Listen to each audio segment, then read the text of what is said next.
مسلمانوں کی جو شناخت ہے، اصل مسلم کی شناخت، وہ اتنی کمپلیکس ہے کہ ہمیں سمجھ نہیں آتی کہ اس کو کیسے ہینڈل کرنا ہے، اور ان لوگوں یا مختلف لوگوں کے حوالے سے ہمیں کون سا رویہ یا کیا طریقہ اختیار کرنا چاہیے، کون سا ہمارا ان کے بارے میں رائے کیا بننی چاہیے۔ بسم اللہ الرحمن الرحیم۔ سب کی خدمت میں السلام علیکم، اور بہت شکریہ سر، آپ نے اتنی عزت بخشی، یونیورسٹی کا بہت شکریہ جنہوں نے اتنی عزت بخشی انتظامیہ کا۔ یہ جو آپ کا سوال ہے کہ جو ہماری پہچان ہے، آئیڈینٹی ہے، یہ کیوں اتنی کمپلیکس ہو گئی ہے؟ ایکچولی ہماری آئیڈینٹی کبھی بھی کمپلیکس نہیں رہی۔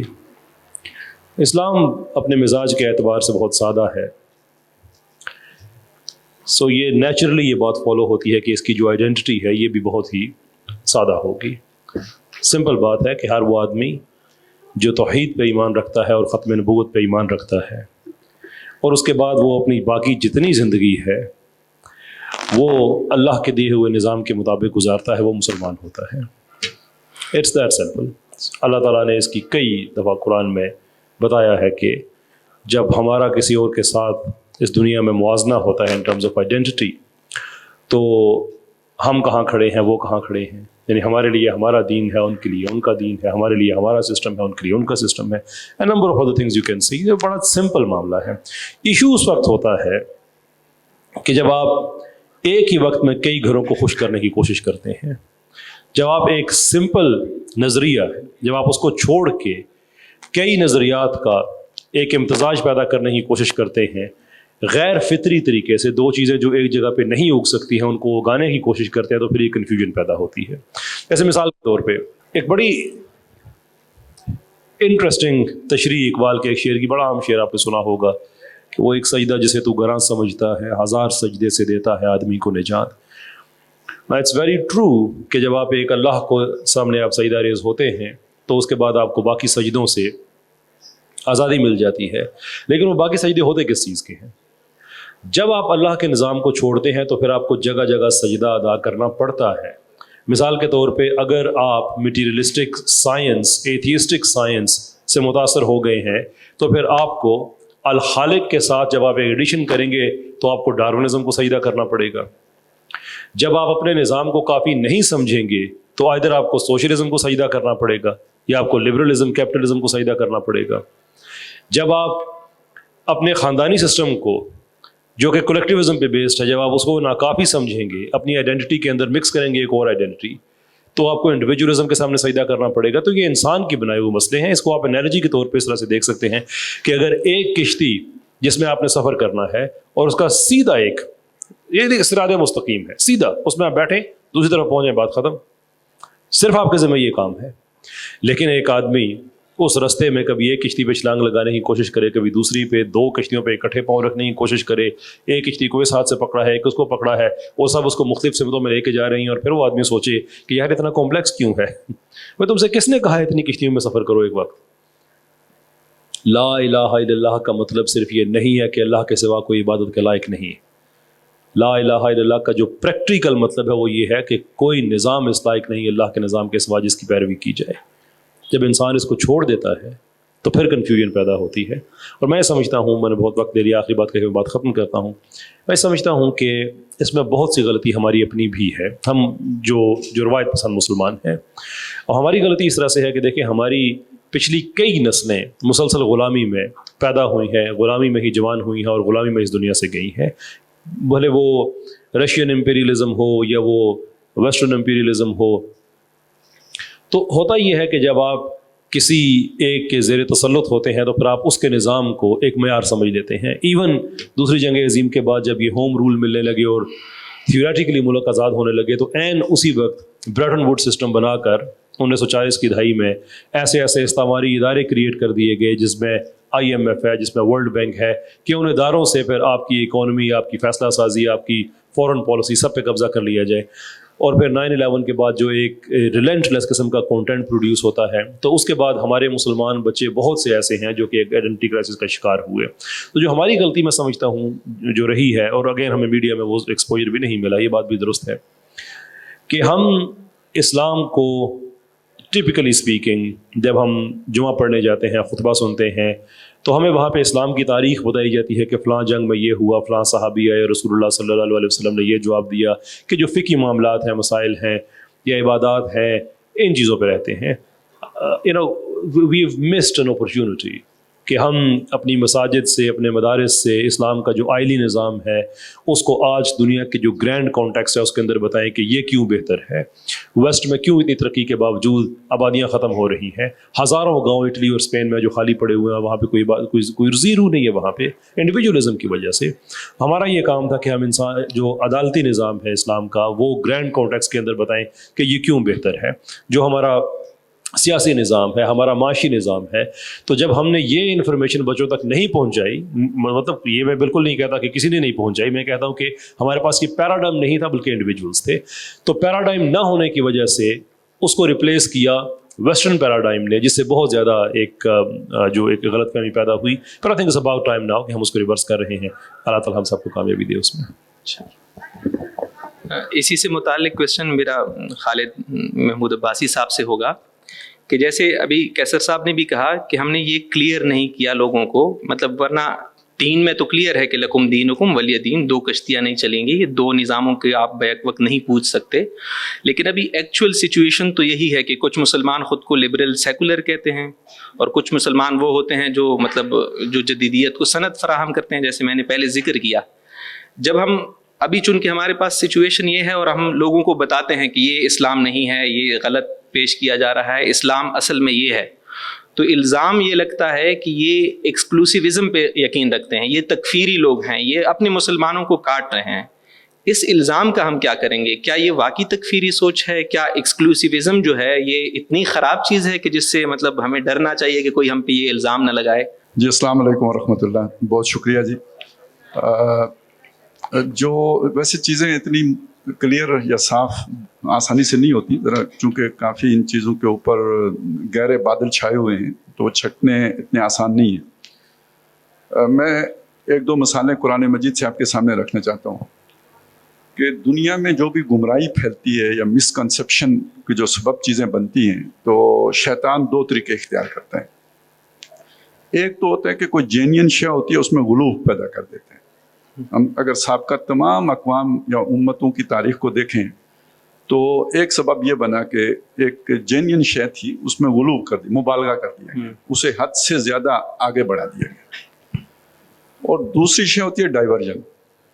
اور ڈائیورجن عام طور پہ یہ ہوتی ہے کہ وہ کوئی جذبہ جو آپ کے اندر الہ کے لیے یا اللہ کے لیے رکھا گیا تھا اسے مخلوق کی طرف پھیر دیا جاتا ہے.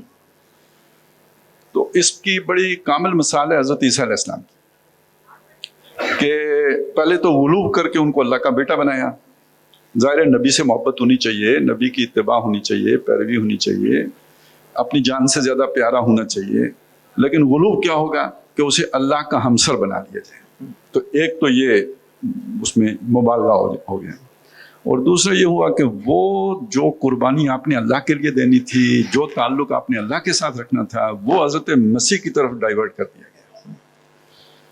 یہی کچھ ہمارے موجودہ اس دور میں بھی ہو رہا ہے کہ کوئی بعض چیزیں بنیادی طور پر ٹھیک ہوتی ہیں، لیکن جب آپ انہیں حد سے زیادہ وہ جو ہے نا ایکسلریٹ کر دیتے ہیں تو وہ اس کے اندر انتہا آ جاتی ہے اور وہ رائے اعتدال سے دور ہو جاتے ہیں. یہ جو حریت کا جذبہ ہے یا آزادی کا جذبہ ہے یا انسانوں کے اندر یہ خیال کہ میری بات سنی جائے اور میری بات کی بھی ایک حد ہے، تو یہ اسلام بھی اس کو اپریشیٹ کرتا ہے. ہم اس کی ٹوٹل نیگیشن نہیں کر سکتے. ہم یہ نہیں کر سکتے کہ بھئی اسلام تو بس اوبیڈینس کا نام ہے. ہاں، جب اللہ سے تعلق کی بات آئے گی تو اوبیڈینس کا نام ہوگا، جب نبی سے تعلق کی بات آئے گی تو اوبیڈینس کا نام ہوگا. وہاں غلامی بھی آپ لفظ استعمال کر سکتے ہیں، بندگی بھی کر سکتے ہیں. لیکن جب انسانوں کے باہمی معاملات کی بات آئے گی تو وہاں پہ کوئی اب نبی کے بعد کوئی دوسرا ایسا نہیں ہے کہ جس کو اس مقام پر فائز کر دیا جائے کہ اس کی ایبسولوٹ اوبیڈینس کی جائے. بدقسمتی یہ ہوئی ہے کہ مذہب کے نام پر یہ شے رواج پا گئی تھی، اور سب سے زیادہ کرسچینٹی میں اس نے رواج پایا تھا. اس کا ایک ریئیکشن ویسٹ میں ہوا ہے، اور اس ریئیکشن کے لپیٹے میں تمام مذاہب آ گئے. مطلب کسی نے اسلام کو سٹڈی ہی نہیں کیا اس طرح سے غیر جانبداری سے، ایک مذہب کے طور پر اسے دیکھا اور جب یہ دیکھا کہ کرسچینٹی کے اندر یہ ساری چیز تھی اور مذاہب کے اندر بھی انہوں نے دیکھا جو پرانے مذاہب تھے، اور اسلام کو بھی اگر انہوں نے دیکھا بدقسمتی سے، تو جو دور ملوکیت میں ہم نے مثالیں قائم کی تھی اس اسلام کو دیکھا. وہ اسلام جو دور صحابہ میں تھا، دور خلفائے راشدین المہدیین میں تھا، اس کو نہیں اسٹڈی کیا جا سکا. تو اسلام کی بھی ایک غلط پکچر جو تھی وہ ویسٹ میں گئی. تو سارے مذاہب کے ساتھ اسلام بھی اس رگڑے میں آ گیا. اب اگلا مرحلہ آیا کہ جب مغربی اقوام کو دنیا میں عروج حاصل ہوا، عسکری اور سیاسی عروج. اب ظاہر ہے جو قوم غالب ہوتی ہے اس قوم کے ساتھ مطلب لوگ انفلوئنس ہوتے ہیں، اس سے تاثر لیتے ہیں. تو خاص طور پہ ہم اگر اپنے بر عظیم پاک و ہند کی تاریخ کو دیکھیں تو جب یہاں پہ انگریز آ گئے تو یہاں پہ دو سوچیں پیدا ہوئیں. ایک وہ ہے کہ جو دارالعلوم دیوبند کا ری ایکشن ہے، اور وہ یہ تھا کہ ہم نے بائیکاٹ کرنا ہے ان کے ساتھ. بالکل پہلے تو انہوں نے ریزسٹ کیا، لڑائیاں لڑیں، لیکن جب ادھر کامیاب نہیں ہو سکے تو اپنے دارالعلوم میں انہوں نے اپنے آپ کو محسوس کر لیا. ایک دوسرا رد عمل ہے جو علی گڑھ کا ہے، سر سید احمد خان، اور وہ تقریباً ٹوٹل ایکسیپٹنس کا ہے.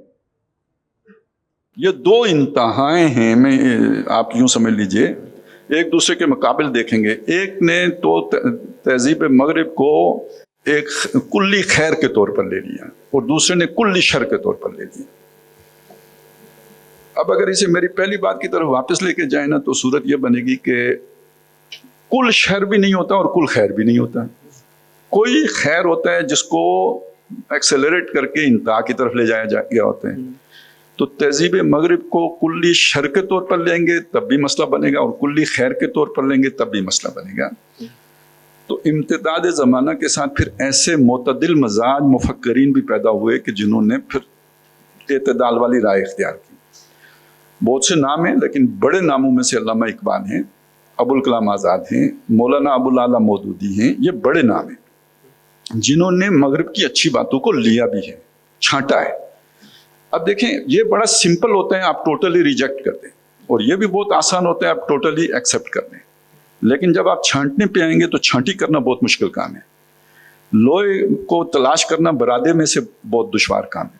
پورے برادے کو لوہے سمیت ریجیکٹ کرنا نا بہت آسان ہے، سب کو لوہا قرار دے دینا بہت آسان ہے، لیکن چھانٹی کرنا بہت دشوار کام ہے. یہ چھانٹی کا کام دشوار تھا اور یہ بہت ذہین اور فتین لوگ ہی کر سکتے تھے. لہٰذا یہ اقلیت میں رہے. اور دوسرا یہ ان کے ساتھ ٹریجڈی یہ ہوئی کہ جو رائٹ سائڈ پہ بیٹھے تھے انہوں نے یہ سمجھا کہ یہ اس کے ساتھ ملے ہوئے، یہ ویسٹ یعنی یہ ویسٹ سے انفلوئنس لوگ ہیں. جو لیفٹ سائڈ پہ بیٹھے تھے جنہوں نے ویسٹ کو جو ہے نا قبول کیا ہوا تھا، انہوں نے سمجھا یہ ٹریڈیشنلسٹ ہیں، یہ وہ لوگ ہیں جنہوں نے ٹوٹلی ریجیکٹ کر دیا ہے. ان بیچاروں کو کہیں کوئی مقام نہیں مل سکا ایکچولی جنہوں نے ایک معتدل رویہ اختیار کیا تھا. تو ویسے میں قدرتی درمیان میں بیٹھا ہوں لیکن ہوتا ایسے ہی ہے کہ درمیان والا لیفٹ والے کی نظر میں رائٹ والے کے ساتھ ہوتا ہے اور رائٹ والے کی نظر میں لیفٹ والے کے ساتھ ہوتا ہے. یہی اصل میں یہاں ہمارا مسئلہ ہے جس کی وجہ سے ہم اتنے گروپوں میں نظر آتے ہیں. وگرنہ یہ بات بالکل ٹھیک ہے کہ اسلام بہت سادہ ہے. آمنت باللہ کما ہوا باسمائہ و صفاتہ و قبلت جمیع احکامہ اقرار باللسان و تصدیق بالقلب. یہ ٹوٹل ڈیفینیشن ہے اور اس کے اندر وہ ساری بات آ جاتی ہے. جو اسے مان لے وہ مسلمان ہے. اب باقی آگے تشریحات آپ جس طرح مرضی کر لیں. تو مجھے یہ لگتا ہے کہ ہمارے ساتھ اصل میں یہ حادثہ ہوا اور اس سے ہم ابھی تک نکل نہیں سکے. آپ یعنی جتنے بھی آپ رجحانات دیکھیں گے نا بنیادی طور پر یہ تین دھارے. اب اس میں ایک چوتھا بھی پیدا ہو گیا، وہ جو آپ نے اشارہ کیا تھا نا، یہ وہ لوگ ہوتے ہیں کہ جو اگر غلط کام بھی کریں گے نا تو اس کے لیے دلائل کا وہ انبار لگائیں گے کہ آپ کو یہ لگے، ایک اچھے بھلے آدمی کو یہ لگے گا کہ شاید میں ہی تو غلط نہیں ہوں. اچھا میں اپنے پاس سے یہ بات نہیں کر رہا ہوں، نبی صلی اللہ علیہ وسلم نے بھی ایسی بات فرمائی ہے کہ بعض لوگوں کے اعمال دیکھ کر تمہیں اپنے اعمال حقیر معلوم ہوں گے، لیکن وہ دین سے ایسے نکلے ہوئے ہوں گے جیسے کمان سے تیر جدا ہو چکا ہوتے ہیں. تو اس طرح بعض لوگوں کی باتیں بہت چکنی چپڑی ہوتی ہیں، لچھے دار ہوتی ہیں، فلسفے ان کے بڑے جو ہے نا وہ اٹریکٹیو ہوتے ہیں، لیکن یہ کہ وہ دین سے بہت دور نکلے ہوئے ہوتے ہیں. تو وہ ذرا کنفیوژن پیدا کرتے. یہ اب شیطان کا تیسرا طریقہ ہے. وہ دو تو میں نے آپ کو پہلے بتایا تھا. یہ ہوتا ہے التباس حق و باطل. تو وہ جو لوگ یہ مسلمانوں میں سے یہ کام کرتے ہیں کہ اصل میں یہ سب سے زیادہ خطرناک ہے. جس نے وہ ایکسٹریم کی پوزیشن اختیار کی خلوص سے کی، جس نے دوسرا بالکل ہی قومیت والا وہ جذبہ اختیار کر لیا، اس کے اندر بھی ہمیں خلوصی نظر آئے گا. لیکن یہ جو التباس حق و باطل کرنے والے ہیں نا، یہ وہ ہوتے ہیں کہ جو اصل میں اپنے مفادات کے لیے یا اپنا دماغ کرائے پہ دے کے تو یہ سارا بیانیہ بنا رہے ہوتے ہیں. شکریہ. اسی سے متعلق مطلب اسی سے کنیکٹڈ ایک سوال ہے زبیر بھی آپ سے، کہ جیسے ہم نے ابھی ذکر بھی کیا کہ مطلب ہم جب بات کرتے ہیں مغرب پر اسلام اور ان کے درمیان تفریق کرتے ہیں، اور جیسے عباسی صاحب نے کیا لوگوں کے درمیان کہ کچھ التباس پیدا کرنے والے ہیں، کچھ ایک طرف والے مکمل رد کرنے والے، کچھ مکمل قبول کرنے والے. ہم جب معاشرے کو ایسی تقسیم کرتے ہیں تو بعض لوگوں کا، چونکہ آپ کا اسلامی تحریک سے خصوصاً جماعت اسلامی سے بھی تعلق ہے، تو اس سے بھی اس کو جیسے کنیکٹ کرتے ہیں، لیکن موضوع کے اندر ہے یہ، وہ یہ ہے کہ پھر ہمیں لوگ کہتے ہیں کہ آپ لوگ جو ہے، آپ لوگوں کو معاشرہ جو ایکسیپٹ نہیں کرتا، اس کی بنیادی وجہ یہ ہے کہ آپ معاشرے کے مزاج کو نہیں سمجھتے، آپ نے معاشرے کو تقسیم کر رکھا ہے. لہٰذا بہت سارے گروہ تو آپ نے پہلے ہی نکال دیے کہ یہ سیکولر ہو گئے، یہ تو ہم سے نکل گئے، یہ وہ ہیں جو اقامت دین پہ یقین نہیں رکھتے، یہ بھی نکل گئے، اور عباسی صاحب کی زبان میں کہ یہ التباس پیدا کرنے والے ہیں، یہ بھی نکل گئے. درمیان میں ہم بچے، عباسی صاحب نے اشارہ بھی کیا اس کی طرف کہ اقلیت میں بچ گئے بہت کم. تو یہ اعتراض کیا صحیح نہیں ہے کہ مطلب اگر ہم ایسے ٹکڑوں میں دیکھیں گے تو کبھی بھی معاشرتی طور پر بڑی سطح پہ ایکسیپٹنس نہیں ملے گی؟ بسم اللہ الرحمن الرحیم. ویسے میرا خیال ہے کہ اتنی گمبھیر صورتحال نہیں ہے جتنی آپ نے سوال کی صورت میں پیدا کر دی ہے.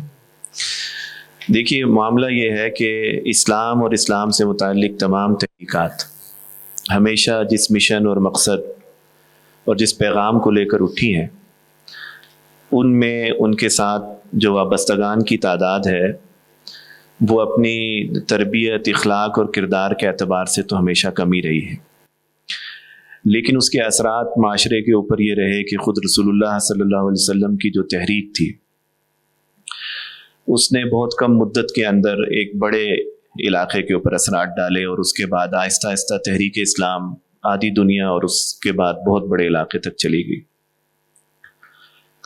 سوال یہ ہے کہ یہ جو پوری صورتحال پیدا ہوتی ہے، اس صورتحال کی وجہ یہ ہے کہ جس تہذیب کے ساتھ اس وقت آپ کا مقابلہ ہے، چاروں جانب اسی تہذیب سے متعلق امور ہیں کہ جو پوری نسل کی ایک تربیت اور ذہن سازی کرتی ہے. اور جب اسی کے ٹولز کے ذریعے سے آپ کی ذہن سازی ہوتی ہے، جو تمام ٹولز بنیادی طور پر آپ ہی کو رد کرنے کے لیے اور آپ ہی کو کمزور کرنے کے لیے بنائے جاتے ہیں، تو پھر اس کے عکس سے جب آپ کوئی چیز دیکھیں گے تو آپ کو یہ لگے گا کہ ہر چیز کمزور ہے ہماری، اور وہ چیز جو ہمارے مخالفت کی صورت میں ہے وہ زیادہ منظر عام کے اوپر جو ہے وہ نظر آتی ہے.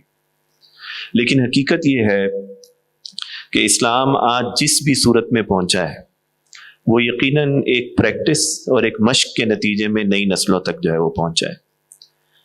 اور سب سے بڑی اچیومنٹ یہ ہے کہ تمام تر ٹولز، ٹیکنالوجیز اور الہاد کی کوششیں کہہ لیں یا مغرب کی تہذیب کے باوجود صحیح روح کے ساتھ، صحیح تعلیم کے ساتھ ہر جگہ کے اوپر جو ہے وہ موجود ہے. ہم یہ نہیں کہہ سکتے کہ اسلام کے اندر جو ہے وہ اس کو تبدیل کر دیا گیا ہے، یا اسلام کی تعلیم عیسائیت کی تعلیم کی طرح جو ہے وہ مکس ہو چکی ہے اور اس کے اندر اس کی اصلیت برقرار نہیں رہی ہے. بلکہ مجھے تو اب ایسا لگتا ہے کہ جس طرح مغرب کی تہذیب بڑھتی چلی جا رہی ہے اور معاشرے میں کنفیوژن کچھ لوگوں کے نزدیک بڑھ رہی ہے، شاید اسلام سے وابستگان کی تحقیق اور علم کی کیفیت بھی اس کے مقابلے میں بڑھتی چلی جا رہی ہے. اور اس پوری جنریشن کو اسلام کے بارے میں وہ تمام امور اب مل رہے ہیں کہ جو شاید ماضی کے مقابلے کے اندر جو ہے وہ بآسانی اس کا حصول جو ہے وہ ممکن نہیں تھا. اس لیے ایک چیز تو یہ سمجھنے کی ضرورت ہے کہ ہمیں زیادہ ابہامی کنڈیشن کے بجائے جو ہے وہ ایک مثبت سوچ کے تحت اپنی تحریک اور اس سے متعلق چیزوں کو آگے لے کے چلنا چاہیے. دوسری بات یہ ہے کہ جو قبولیت کی آپ بات کر رہے ہیں کہ جی اس کو بھی نکال دیں اور اس کو بھی نکال دیں اور اس کے بعد یہ رہ جاتا ہے، میں سمجھتا ہوں کہ مسلم معاشرے کے اندر جو دائی کا جذبہ ہے نا وہ یہ نہیں ہے کہ وہ ہر ایک کو منہا کرتا چلا جائے.